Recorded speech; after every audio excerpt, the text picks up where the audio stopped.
Interactive mixed reality rendering on holographic pyramid. In the museum, we use display equipment such as holographic pyramids to display 3D models of precious cultural relics that cannot be directly displayed. In order to present them more realistically, we hope that these virtual cultural relics can interact with the audience around the scene like real cultural relics. For example, the audience's image can be reflected on a metal bowl, and the audience's occlusion can change the lighting effect on the surface of the bowl. These all require realistic mixed reality rendering.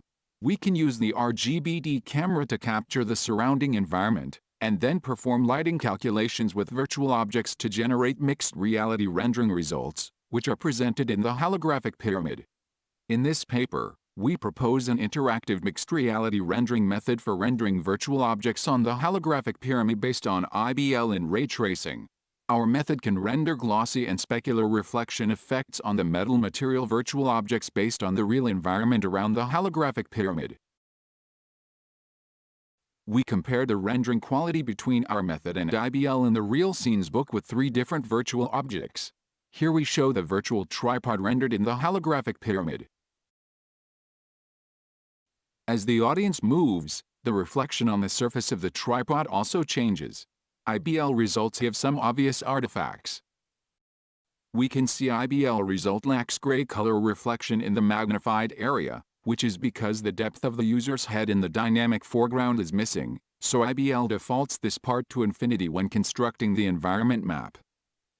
IBL results have wrong green and orange color reflection in another area. This is because the colors of books and clothes are taken when rendering the reflection effects in this region, which causes artifacts.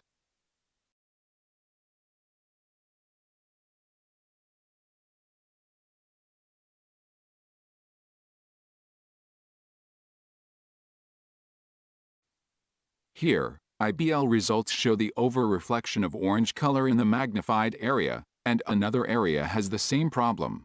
The reason is the rays traced in the IBL method are generated from the center of the virtual tripod. These rays are indexed to the orange clothes of the audience in the environment map.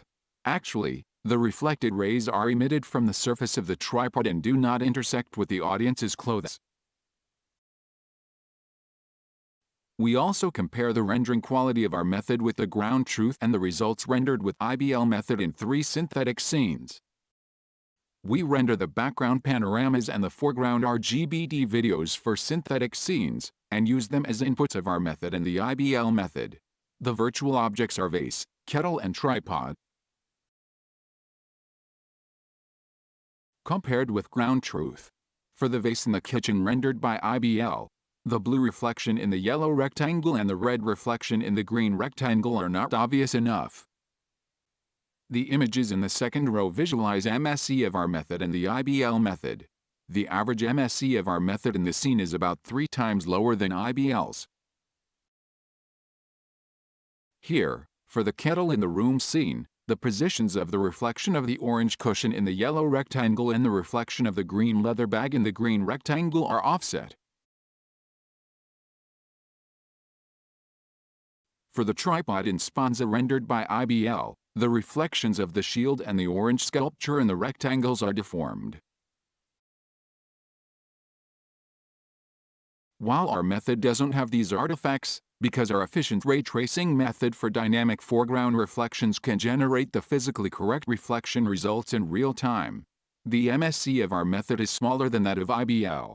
The results of our method also are much similar to the ground truth.